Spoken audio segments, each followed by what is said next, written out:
MiAsia and Midday on Atlanta's #1 hip hop station, Hot 1079. I am so happy because y'all, I have a favorite show. And I'm not just saying that because you're sitting in front of me, but I really, truly enjoy Beauty in Black. And then, of course, the character that you play. But Julian Horton is in the building. Hey, what's up? So, of course, we're going to get into all things Beauty in Black because March 19th, that's this Thursday, part 2. We've been waiting on it for a while. Yes. But I do want to talk about, you being born in Philly and raised in Atlanta. Yeah. How has that changed for you, and why did you decide to move from Philly to Atlanta? Well, it was. I was not in Philly that long. Okay. No, it was a short transition. My parents, they had actually met in Atlanta back in the day because my dad was in the music business and my mother was a celebrity nail tech. Oh, wow. And they met at a conference, and then they, I guess, fell in love. And then they had me, and this is a time in Philly where Philly it can be dangerous sometimes. This is a time when there was like a mafia war going on, a lot of danger was going on, and they were like, we should maybe move to Atlanta because it was like the great migration where a lot of African American and Black people were all, going to Atlanta. It was a great culture shift to Atlanta. So that's what happened, and they moved to Atlanta, and I've been here really my whole life. And so, like, just growing, well, basically you could say Atlanta raised you. So what is your favorite part about the city, like just living here? Favorite part about the city, just the culture, just the prominence of Black culture in the city, the camaraderie of it, and just the hospitality that this city brings, the togetherness that the city brings from hip hop to film to just overall people. I love Atlanta. Atlanta's the spot. What's your American Daily order? American Deli order. I don't go to American Deli a lot. Okay, I know because you got to stay in shape. Yeah, I'm not in shape right now, but I don't go to American Deli that much. But if I do, I probably order some burgers and fries. I'm a very simple guy. Real talk, yeah. Real simple, Yeah, but real as long as it's good. That's good, for sure. Now, you have siblings. Yes, I do. So just talk about your relationship with them, growing up with them. I know that you recorded videos with them. Y'all did content. Like, can you elaborate a little bit more on that? Like, yeah, I'm close with all my siblings. I'm the middle child, so it's, I'm close with all my siblings.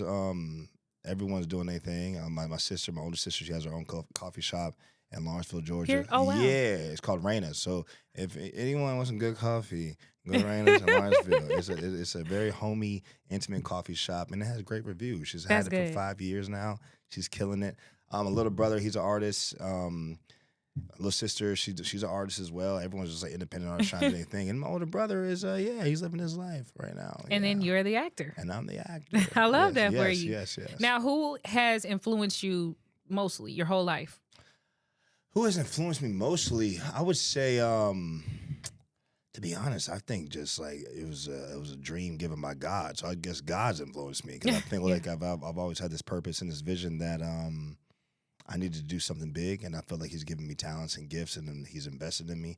So I've always felt in my life that I needed to just fulfill that purpose and fulfill those investments that He's given me. So I would definitely say God for sure. Did you always know acting was gonna be it? Or I mean, obviously you're into the music too, and we're gonna get into that. Yeah, for sure. But was it always acting? It was going to be acting, and football didn't work, and football didn't work, so here I am with acting. So at the same time, it's just, I always tell people it's three things. It was going to be sports, acting, and music. And then, by the grace of God, I played football for 17 years. I got to go to a high level playing it. I got Tennessee Titans? Yeah, I got to go to Tennessee, got to play for Arkansas Razorbacks. I got to experience all the great things of that sport and, that I got from that. And then when I had to make a decision what I was going to do with my life next, acting was next up. And I chose acting, and I went full throttle, and I'm here now. Now, did leaving the sports world, did that break your heart, or was it something that you felt like, okay, 7 years here, I've done my time, let's move on to something else? It was definitely that. It was more so I was kind of ready to transition to something else, to be honest. I think just the politics, the wear and tear of my body, and just the vigorousness of it, I was kind of ready to move on because I always knew I had some other stuff that I wanted to do. My whole identity was never in football like that. I just happened to be good at football. And it took you there. And it took me there. So at the end of the day, it's just like, I was blessed to be able to have a great career. I was blessed to meet great people along the way, but at the same time, when it was done, I was it was time to move on. Yeah, I wasn't like that brokenhearted, to be honest. I can relate because I actually played basketball my whole entire life, and I was able to play on a collegiate level. I wasn't a professional like you, but I felt in my head I wanted to go at least overseas, and I didn't make it. I tore my ACL, and then I transitioned it into media. So I can definitely relate to you on that. Now, what has been the biggest blessing in the transition? Obviously, landing the role with Tyler Perry, and what else has? I would say that's the biggest blessing for sure. To be able to not only work with Tyler Perry, but to work with Tyler Perry in the means of that I'm working with him in. I mean, so you got Tyler Perry. He's had deals with BT. He got deals with Amazon. He's got deals with TBS. And he's been doing all these things, but to happen to have his first show be on Netflix and me be on the show, I guess that's really the biggest blessing for sure. Take us back to that audition. The day where you auditioned and you were like, well, first of all, how many roles did you audition for before you got to that particular audition? How many auditions did I audition for with Tyler? Well, no, just in general. How many no's did you get before you got that one yes? Hundreds. Really? Hundreds. Like hundreds, like more than 100, more than 200? I would say just hundreds. Hundreds, okay. But we know as actors, you're going to hear no. I mean, that's part of the business. But yeah, I definitely heard a lot of no's and took a lot of no's to get to that yes. But yeah, it took a lot of auditions for sure. What was that moment like that day? Did you know when you got in there, was it just, oh, this is just another audition, I hope I get it? Or was it like, I nailed it, I know for a fact I got this one? No, I nailed that one. Because it was just the foundation behind it. And knowing that it was Netflix, knowing that it was Tyler Perry, knowing that it was his first series, knowing that this is a series regular, knowing that Roy is a guy that really has a lot of commonalities with me and my personality. I was like, yo, I got to go crazy on this. Yeah, you did. I just, I took that. I mean, I take every audition very serious, but that particular one, I really, really buckled down and just was grounded. I still to this day is my best audition I've given. That's good. And I did it, and then the next day they called, to be honest. So what was Tyler's first words to you? Like, I guess the very first time he gave you flowers. What was that moment like for you? He said, I told you I got you. That's what he told me.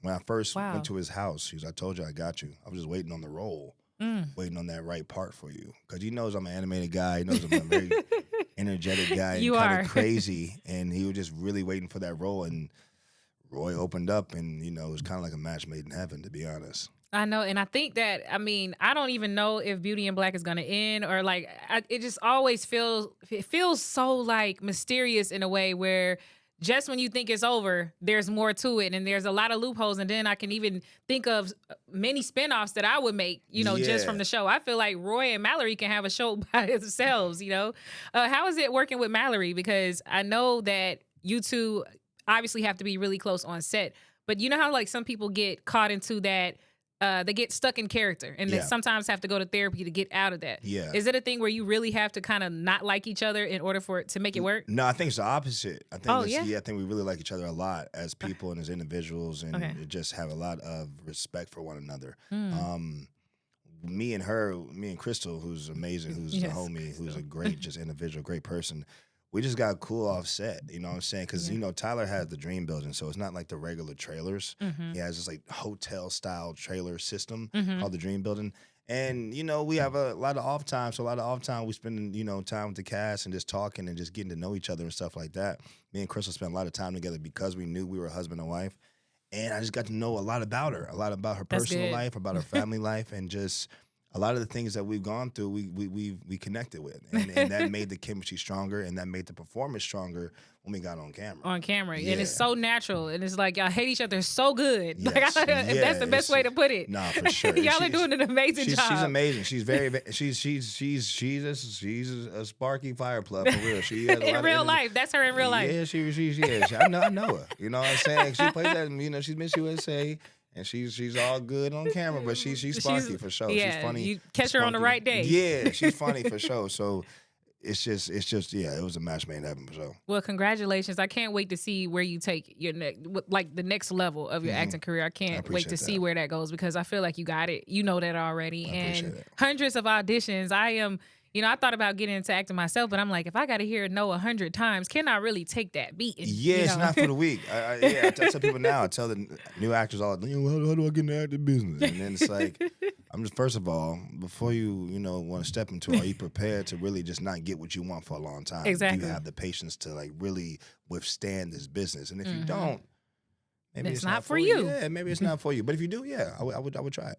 Now, I want to transition a little bit. J12, who is that? That is my nickname, and that is just another moniker of Julian Horton. So, okay. Yeah, it's really not like crazy, like he's alter ego. No, it's not. It's nothing like that. It's just the nickname that my homeboy Greg Bradley gave to me in 10th grade, and it just stuck. It stuck because I'm born December 12th.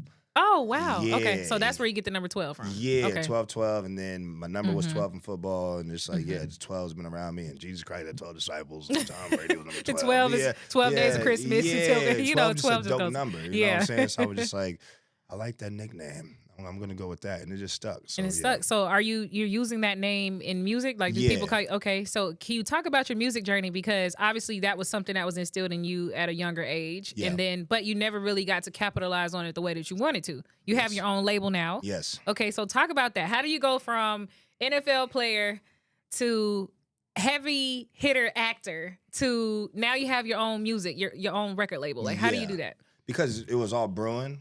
When I was young, I was always working on all these things when I was young. But at the same time, like I tell people all the time, there's going to be one of those things that take you over to the top. And at that time, when I was younger, it was sports. And then when sports ended, it was acting. And then now, since acting has taken off, now I can have the resources to do music. So at the end of the day, this is 3 things that I was always doing when I was younger. My mom got me a Casio piano at 7 years old. And I would just make beats on it all day. And then my homeboy, Bo Abear, my best friend in the world, he had a MacBook, and they had GarageBand on it, and I would make beats on there. And the beats sucked. Yeah. They were not that good. But at the same time, I was always getting better and just always putting my energy and attention on the music while I was playing football.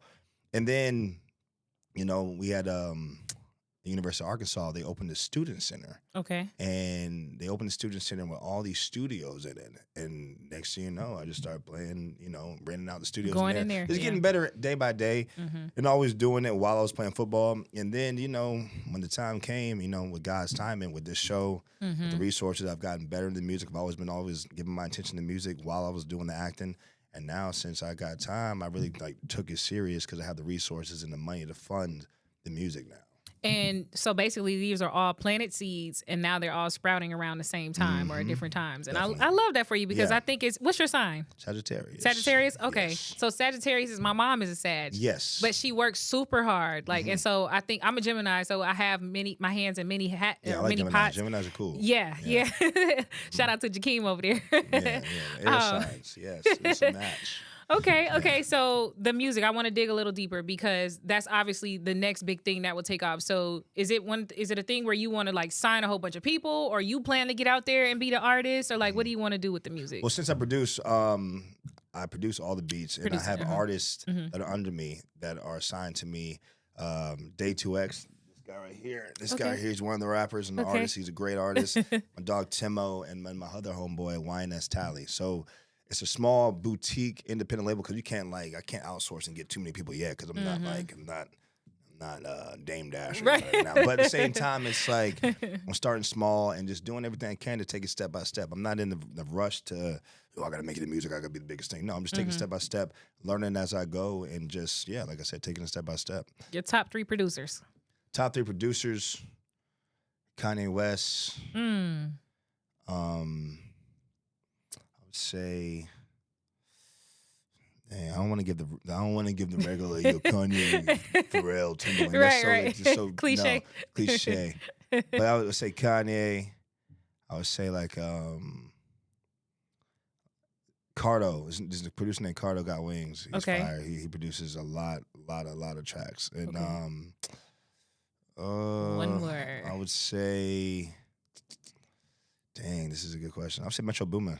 Okay, Metro. Yeah, Metro, he's fire. Sure. And then, of course, he's from Atlanta, so you can definitely. Well, he's from St. Louis. Or St. Louis, and then was raised. Let me get that correct because I did talk to him about that. Yeah. Yes, but a lot of people think he's from Atlanta just because of how much time and work he's put here. So shout out to Metro for being number 3. For sure. Now, when it comes to producing, how would you describe your style? So you know how you just named 3 different people with 3 different styles. Yeah. So how would you describe yours? Yeah, those 3 are my favorite because they're all versatile, and I think I'm versatile. I think that I can make really anything. I don't really stick into one lane, whether it be trap, whether it be R&B, whether it be soulful. I do all things, and I really would just describe it as cinematic. I think that all my music has emotional feels to it that makes your spirit rise up and raise your frequency. I think it's hard hitting and it knocks. So it knocks while still having great melodies as well. Yes. Yeah. So you feel something when the melodies is pretty, it's nice sounding, but at the same time, it still beats with the drums and things of that nature. Are there any particular artists that you must get on your tracks? Like any particular, like 1, 2, 3 people, however many people you think? Kanye. I'll say Kanye. As an artist, you want him. You want his voice on your beat. Kanye's my favorite artist, though. Okay, yeah, okay. Because he's we say, well, if we're going back to the question, like people who inspired me, Kanye West would be one of them. I know Kanye is Kanye, but at the same time, when he was coming up and doing his thing, just his drive and his tenacity and his belief in himself really motivated me, because that's what I believe. Because at the end of the day, it's like you go from football and you go in the transition to a whole nother form of entertainment. People are going to look at you like, you a football player. So at the same time, you have to have the tenacity and that faith about yourself. And I don't know if you've seen the Genius documentary on Netflix. I did. Yeah. But my God. You see the belief he had in himself. He had a whole documentary crew following him around. He wasn't even famous yet. He wasn't even famous. People didn't even know who he was. And that's how much confidence you really have to have in yourself. You really want to make it for real. That's true. And so to see that, he inspired me because I was playing football. I didn't know it was going to be on Netflix, but it was the confidence, though. Me knowing that it's possible. He knew it was possible. So I would definitely say he's an inspiration for sure, too, though. Now, you said your dad, what did he do? He was in the music business. He was a pianist who worked with Organized Noise. Okay. And Goody Mob and Outkast. How is your relationship with him now? Because I know it's it's okay. It's okay. Yeah, it's okay. But would you say I know he hasn't necessarily been one of your biggest influences, but obviously you're kind of cut from that cloth. Yes. You know? The things I like to get from my father is his he just don't give a damn. He a real Philly cat. The effort attitude. The effort attitude is crazy. I've seen this man do things that I don't think any other man would do. Wow. And sometimes I feel fearful or something like that. I would say, what do you do? And then sometimes the energy comes into me and I think about it and where I come from, and that gives me the energy to do that and the fearlessness to do it. So definitely just his fearlessness in his life. He don't care, which has hurt him. It's good. It's a gift and a curse. Yeah, and that's what you learn. You know, I'm not gonna do that, but I'm gonna do that when I need to do this. So it's just learning. But yeah, he's doing his best, and it's just mad respect and love still for him. When your career gets to a certain point, do you think you two will join forces, or you think it'll always be separate? I mean, we work on stuff now, but at the same time, it's just when the time's right, it'll happen. When the song's right, when the time's right, when the project's right, it'll happen. So if it does happen, it does. If it doesn't, it doesn't. It is what it is. It is what it is, for real, to be honest. Now, I want to switch it up a little bit because I told one of my interns that you were coming here today. Yes. And she was like, oh, my God. And then she found out, oh, my God, I think he's in a relationship. Yeah. So your love life, I mean. always ask me this question. You see that? I always want to know this. Keep going. Yes. I mean, obviously the ladies want to know. But now we do know what's going on. But, how is that going for you? Yeah, I'm out here single. Wait, you're single right now? Yeah, I'm single. Wait, what? Breaking news on camera. He's single. There he goes. As a win. I don't know. Today? Yesterday? I don't know. Sometimes I'm there. Sometimes I'm there. Sometimes you one of those. I'm just, I don't know. I didn't be doing my thing. So, wait, what? I don't know. Okay, so what are you looking for in a woman right now? I'm looking for in a woman, huh? You're single, but do you want to mingle? Nah, I don't. You don't? I'm not ready. I mean, it's just, just be honest. It's just, I think I've done a lot of work on myself, and I think that at the same time, because I can't be a lover boy, but at the same time, you fall hard. I be falling hard sometimes, but at the same time, I don't be having the responsibility to withstand it and sustain it. And that's wisdom and learning yourself and knowing yourself. I've gotten to the point where I think just I need to, figure out all the things I need to do for myself and to solidify myself before I give all my energy into a relationship, because at the end of the day, it's not fair for the partner. And that takes wisdom. That takes growth. That takes learning. That takes going through a lot of BS and knowing that if you can't really be there and be the best person you can possibly be, you don't need to be in a relationship. So it sounds like you messed up somewhere, huh? Oh, yeah, for sure. You did? Oh my God, you're being accountable. But what? This is a black man being accountable. Oh yeah, definitely. This is rare. I'm very honest with myself. I know myself, and I'm very honest with the people that are, the person I rock with. I'm just I'm honest because I can't be no other way. I'm blunt. Sometimes I'm tactless. I'm maybe too honest sometimes. But at the end of the day, I'm not going to live with anxiety and hold stuff in. I can't do that because I'll crumble like that. So at the end of the day, I try to be as honest as I can. And I just know myself now, especially being in this position.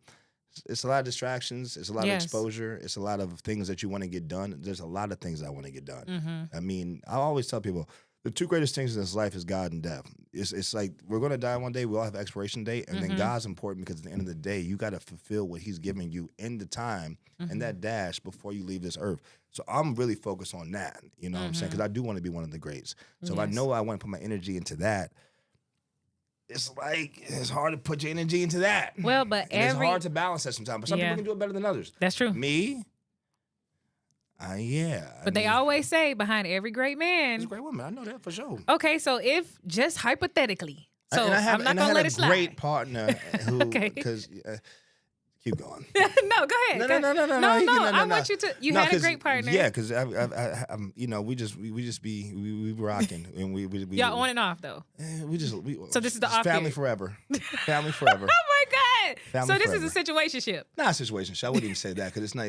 This family forever. What's her sign? She's a Libra. Oh, well, then that should be fun. It is fun. If it's just I'm too much fun sometimes, and that causes craziness. So at the end of the day, it's just, you know, I just gotta be honest with myself, and I'll just do everything I can to just. I'm trying to live in my truth. And do you want to apologize for anything while we're sitting here? No, she's already heard everything. She's already. Yeah, everyone. Did you go outside with the boombox out the side of the window and? Never would do that. But at the same time, I did it more in a different way. Yeah, you did it in a different way. In a different way for sure. Okay, well she'll be back. Y'all will work it out. Yeah, she'll be there for sure. Family forever. Yeah. Oh my God, I cannot. All right, so what's next for you? Music. Obviously promoting this show and just being patient and trying to get another role that, you know, can even take my career further and elevate me even more. So it's just, I'm just really focused on the music right now because I have the time to do the music. But yeah, I'm always hungry and ready for the next role. You've been a student of the game. I'm going to go back to acting a little bit. Yeah. So who are your top 3 actors? I have to ask that. Top 3 actors? It's like so cliche. I'm like Denzel, Jamie, and Will Smith. And that's okay. Yeah, but then you got like Leonardo DiCaprio, Matthew McConaughey. Those are like my top 5.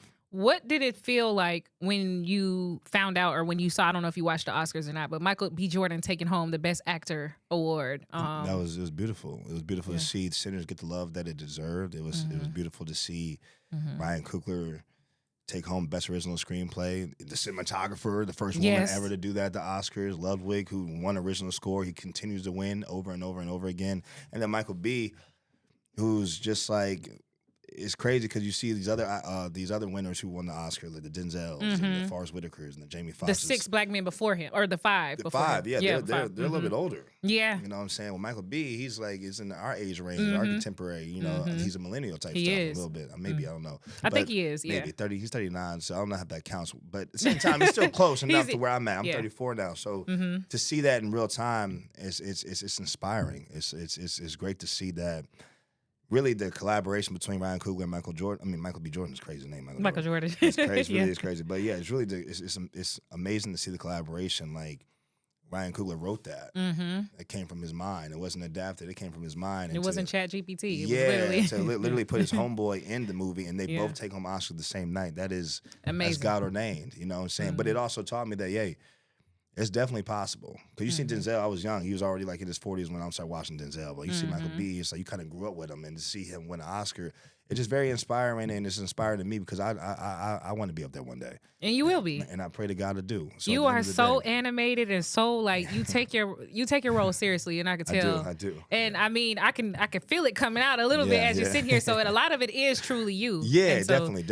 And it has to be. I think a lot of people get it misconstrued. They're like, just like the character. I'm just like, what do you expect? Do y'all watch TV? Do y'all watch movies? Like everybody that has done things is kind of like their character. I mean, you got Denzel, Matthew McConaughey, Leonardo DiCaprio. You got all these cats that Denzel Washington, Training Day. These are just their true personalities, variations of them in a fictional character. That's true. really it. I mean, got other character actors like a Daniel Day-Lewis, a Marlon Brando, who might transform and become something else. But more times than not, like the Ryan Goslings and Ryan Reynolds, these people are just being, you got to just be the truth. You got to tell the truth, and that's what makes it fun to watch. So when people say, just like Roy, I'm like, there's going to be some similarities.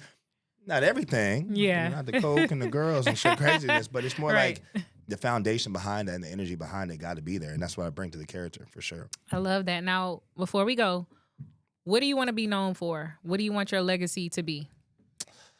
I want to be a man that just, you know, I always say I want to be a man that honor God's investment. That's it. I want people to know that, and I want people to, you know, hone that in and to, you know, do that for their lives as well. To know that, like, yo, so I always look at the parable of the talents. You know what I'm saying? In the Bible, it's like, if God gave you something, you got to spread it and make it the best you can and do all you can with it. And that's what I'm doing in my life. I could have just, you know, and after football, I played it safe, got a football coaching job, and just like, yeah, I'm going to have this little 9 to 5 football coaching job and coach and live in, like, Springfield, Missouri. Right. I'm like, nah, I know what I got. I know what I can do this and do that. And I'm like, before I leave this earth, I'm going to do everything I can to expound on everything and leave no stone unturned before I leave it. So I just want to, like, if I could do anything, I want to teach people that. So, you know what? Julian, when I see Julian, he went for it. I want people to go for it because we got one life. Go for Especially in this crazy life we live. You don't know when you leave this earth, so you got to go for it and do everything you can to maximize everything. That is some sound advice. Well, tell everybody where they can keep up with you on social media. Yes, you can keep up with me in Julian Horton 12, and that's all social media. Julian Horton, the number 12. Beauty in Black, Part 2, Season 2, out this Thursday. It's MiAsia Symone, Hot 107.9. For sure.